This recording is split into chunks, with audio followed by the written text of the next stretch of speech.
Now the best topic ever, geodatabases. Let's learn a little bit about geodatabases and setting them up. So I'm in our catalog and I've got a blank folder that I'm going to create my geodatabase in. Now, again, there's several types of geodatabases. For most projects, you're going to have two main options, a file geodatabase or an SDE or a spatial database engine database or an enterprise geodatabase. That's kind of an advanced topic that I probably won't end up covering. So let's stick to the file geodatabase and learn how to set that up and use it. So anywhere in here, I can right click and I can go to new, say file geodatabase. I can go to lab 4, say file, new file geodatabase, or up here in file. Each of these are contextual, so depending on what I have selected, I'll have different options. And Arc's still thinking, yay, new file geodatabase. So this is the empty container that I can rename. Let's call it Park. So it's going to be a Park file geodatabase. Now, if I look at that in the File Explorer, this is going to look like a folder with a lot of crazy named stuff on the inside. In general, we do not want to touch anything inside that folder, but you can move that whole folder around. Again, it's always best to use our catalog to do that. Now, when I click on the geodatabase and go inside of it, there's nothing there yet. Inside here, I can fill this with feature classes, tables, and so forth. But in order to do topology later, I'm going to want another container called a feature data set. This has the same coordinate system for every single feature class, the same tolerances, and it'll be necessary when we get to topology later and imposing topology. So I'm going to create one. So again, I'm going to right click here, go to new, and go to feature data set. And I tend to call these the name of either the theme or the coordinate system they use. So I'm going to call this NAD 83 UTM zone 16. Actually, we'll call this Wisconsin Transverse Mercator. It's going to ask me my coordinate system that I want to use. I'm going to go down here to my vanilla Wisconsin coordinate system, county system, state. Always fun finding these. Wisconsin Transverse Mercator meters.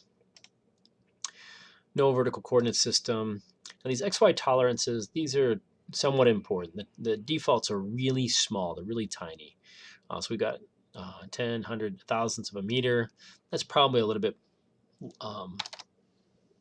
too small. I want some of these vertices that are really close together to be snapped. So you can see, all right, 1 centimeter, 10 centimeters.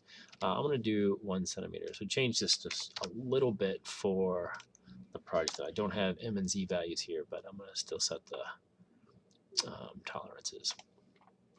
Okay, so now I've got a feature data set that, again, if I go inside, is empty.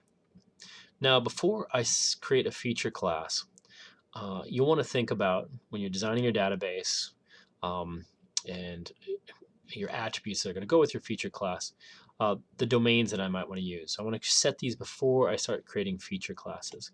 So I'm going to go back to the main container here for the geodatabase. I'm going to right click and I'm going to go to properties.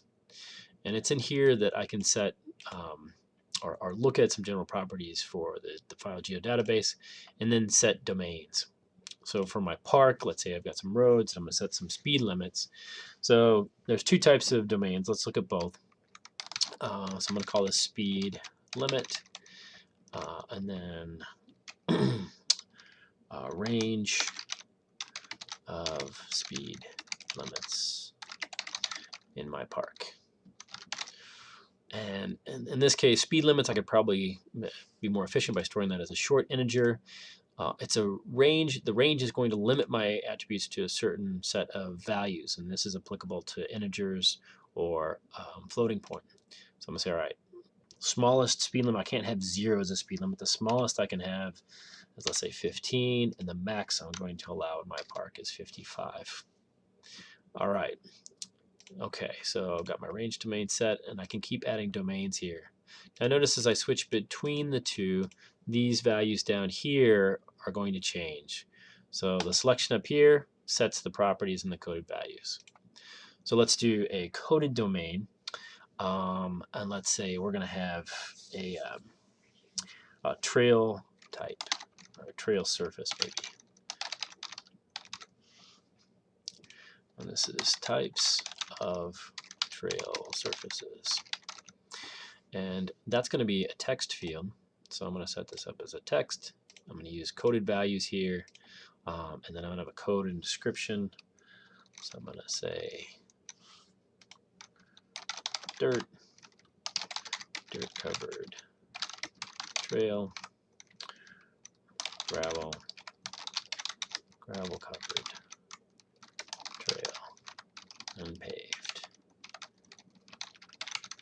trail, and maybe cover my butt, another type of surface. Okay, so these are the options that I'm going to get for that text field for my trail surface. So these are the domains that are going to limit the type of attributes that I have within the feature classes that I'm going to create in a moment. All right, that was part 1. Stick around for the exciting part 2. Thank you.